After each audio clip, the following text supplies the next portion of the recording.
আসসালামু আলাইকুম। ক্লাস 6 এর সুপ্রিয় শিক্ষার্থীবৃন্দ, আশা করছি তোমরা প্রত্যেকে ভীষণ ভালো আছো। লার্নিং উইথ এ প্রিয়ার আজকের আয়োজনে তোমাদের সবাইকে স্বাগত জানাচ্ছি। আমরা আজকে আলোচনা করছি তোমাদের লেসন 23 থেকে এবং আমাদের পেজ নাম্বার হচ্ছে 69 এবং আমাদের পার্ট হচ্ছে B1। আর আজকের যে লেসন সেখানকার ইনস্ট্রাকশনে বলছে now match the words in column A with their meaning in column B. Match মানে হচ্ছে মিলানো, অর্থাৎ এখন কলাম এতে দেওয়া শব্দগুলোর সাথে কলাম বিতে দেওয়া এদের অর্থের সাথে মিল করো। তো আমরা এখানে দুটো কলাম দেখতে পাচ্ছি, একটা হচ্ছে কলাম এ, একটা হচ্ছে কলাম বি। এক পাশে রয়েছে আমাদের কিছু শব্দ আর অন্য পাশে রয়েছে তাদের অর্থ। তো আমাদের কাজ হচ্ছে এগুলাকে মিল করানো। আর আমি তোমাদের সুবিধার্থে বিভিন্ন ধরনের কালার দিয়ে অলরেডি মিল করে রেখেছি। তো দেখো, প্রথম শব্দটা রয়েছে চ্যালেঞ্জিং, মানে ডিফিকাল্ট, যেটা হচ্ছে কঠিন। হ্যাঁ, কঠিন যেটা সেটাকে আমরা বলি হচ্ছে চ্যালেঞ্জিং বা ডিফিকাল্ট। তারপর হচ্ছে মেনটেইন। হ্যাঁ, মেনটেইন মানে হচ্ছে কিপ আপ, হ্যাঁ, রক্ষণাবেক্ষণ। তারপর রয়েছে হচ্ছে গ্র্যাজুয়েশন। গ্র্যাজুয়েশন মানে হচ্ছে এমনিতে আমরা বলি হচ্ছে স্নাতক। এটা একটা ইউনিভার্সিটি ডিগ্রি বা বিশ্ববিদ্যালয়ের ডিগ্রি, সো এটার সাথেই মিলছে। এরপর রয়েছে ক্ল্যাশ, হ্যাঁ, যুদ্ধ বা সংঘর্ষ আমরা বলতে পারি, এবং এটাকে আমরা মিলাবো হচ্ছে ফাইটের সাথে। And the last one is global, মানে বৈশ্বিক, যেটাকে আমরা বলি হচ্ছে ইন্টারন্যাশনাল। হ্যাঁ, ইন্টারন্যাশনাল মানে আমরা এমনিতে আন্তর্জাতিক বলি, যেটা হচ্ছে বৈশ্বিক বোঝায় আর কি। তো এখন আমি 70-তে চলে যাচ্ছি। তো আমি এখন পরের পেজ 70-তে চলে যাচ্ছি এবং সেখানকার B2 এর ইনস্ট্রাকশানে বলছে answer the following questions. Following মানে হচ্ছে নিচের, অর্থাৎ নিচের প্রশ্নগুলোর উত্তর দাও। তো এই নাম্বারে বলছে হোয়ার ইজ কঙ্গো, কঙ্গো কোথায়। তো আমরা আনসারটা দিব যে Congo is a country in central Africa. Congo হচ্ছে আফ্রিকার একটা দেশ, এবং এখানকার যে আনসারগুলো তোমরা দিতে যাচ্ছ এটার জন্য অবশ্যই তোমাদের পার্ট এ বিতে যে চিঠিটা ছিল সোহানের কাছে, তার আঙ্কেলের দেওয়া লেখা, সেই চিঠিটা তোমাদেরকে খুব ভালো করে পড়তে হবে এবং সেখান থেকে তোমরা কিন্তু খুব ইজিলি এই প্রশ্নগুলোর আনসার খুঁজে পাবে। তারপর বি নাম্বারে বলছে হু কল আশার সন্তোষ মিস্টার গ্লোবাল সিটিজেন। হ্যাঁ, এই যে আশার সন্তোষকে কে গ্লোবাল সিটিজেন বলেছে। পরের অংশে বলছে ওয়াই এবং কেন। এখানে দুটো অংশ, যে উনাকে কেন মিস্টার গ্লোবাল সিটিজেন বলা হয়েছে এবং এটার পেছনের কারণটা কি। সো আমরা আনসারটা এইভাবে দিব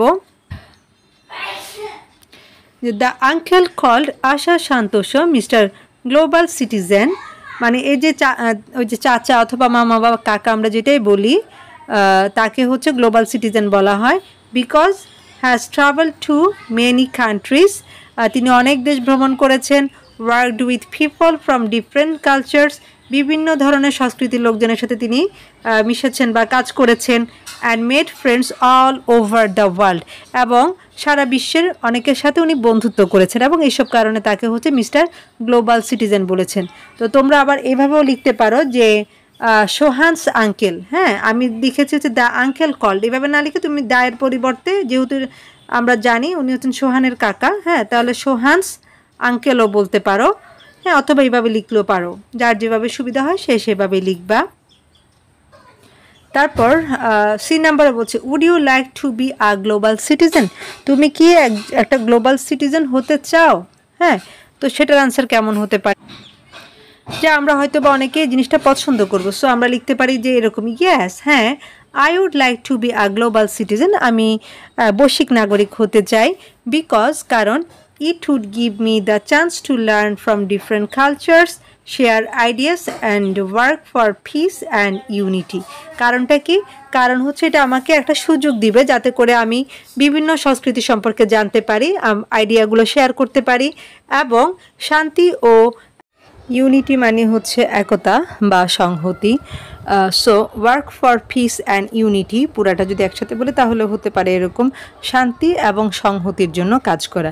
তার মানে আমি একটা গ্লোবাল সিটিজেন হতে চাই যাতে করে আমি কি করতে পারি, বিভিন্ন ধরনের সংস্কৃতি সম্পর্কে জানতে পারি বা শিখতে পারি, আইডিয়াগুলো শেয়ার করতে পারি এবং শান্তি ও সংহতির জন্য কাজ করতে পারি।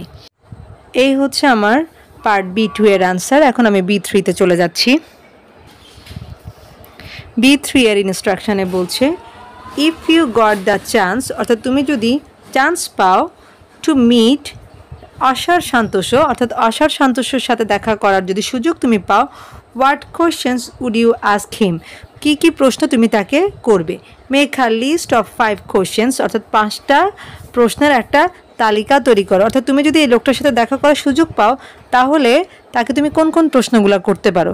যেহেতু উনি একটা কাজের সাথে জড়িত, সেই কাজ রিলেটেড কিছু প্রশ্ন তোমরা তাকে করতে পারো এবং সেগুলা কীরকম হতে পারে তার একটা আইডিয়া দিচ্ছি তোমাদেরকে আমি। যেহেতু উনি অনেক দেশে ভ্রমণ করেছেন বেশ কয়েকবার করে, তো এরকম বলতে পারো যে how many countries have you visited so far, মানে তিনি কয়টা দেশে ভ্রমণ করেছেন। তারপর 2 নম্বরে বলতে পারো যে what do you like most about working in different countries, অর্থাৎ বিভিন্ন দেশে উনি কোন ধরনের কাজ করতে সবচেয়ে বেশি পছন্দ করেন। এরপর 3 নম্বরে বলতে পারো যে how do you feel when you work with people from different culture, how do you feel মানে আপনি কেমন অনুভব করেন when you work with people, যখন আপনি লোকজনের সাথে কাজ করেন from different cultures, বিভিন্ন সংস্কৃতির সাথে থেকে আগত, অর্থাৎ বিভিন্ন সংস্কৃতির লোকজনের সাথে কাজ করার সময় তার অনুভূতিটা কেমন হয় সেটা তুমি তার কাছ থেকে জানতে চাচ্ছ এরকম। তারপর 4 নম্বরে হচ্ছে what inspired you to work as a volunteer in Congo, inspire মানে হচ্ছে অনুপ্রাণিত করা, হ্যাঁ, আর ভলান্টিয়ার মানে হচ্ছে স্বেচ্ছাসেবক, অর্থাৎ স্বেচ্ছাসেবক হিসেবে কঙ্গোতে কাজ করার ক্ষেত্রে কোন বিষয়টা আপনাকে অনুপ্রাণিত করেছে। এবং সর্বশেষ যেটা সেটা হচ্ছে what advice would you give to young people, অথবা তুমি ইয়াং জেনারেশন দিতে পারো, ঠিক আছে, who want to be global citizens. Advice মানে হচ্ছে উপদেশ, তো এটা অর্থ আমরা এভাবে বলতে পারি যে তরুণদের মধ্যে যারা গ্লোবাল সিটিজেন হতে চায় তাদের জন্য আপনি কি উপদেশ দিবেন বা কি কি উপদেশ উনি দিতে পারেন সেই ব্যাপারে জানতে চাইতে পারো। এই 5টা কোশ্চেন তোমরা তাকে জিজ্ঞেস করতে পারো। তো এই হচ্ছে আমাদের টোটাল আলোচনাটা তোমাদের কেমন লেগেছে সেটা অবশ্যই কমেন্টে জানাবা। আলোচনাটা যদি তোমাদের ভালো লেগে থাকে ফ্রেন্ডদের সাথে শেয়ার করবা, আর চ্যানেলটায় যারা নতুন তারা যদি আমার সাথে কন্টিনিউ করতে চাও তাহলে অবশ্যই চ্যানেলটাকে সাবস্ক্রাইব করবে। দেখা হচ্ছে পরবর্তী ভিডিওতে, সেই পর্যন্ত সবাই ভালো থাকো, সুস্থ থাকো আর লার্নিং উইথ এ প্রিয়ার সাথেই থাকো। আল্লাহ হাফিজ।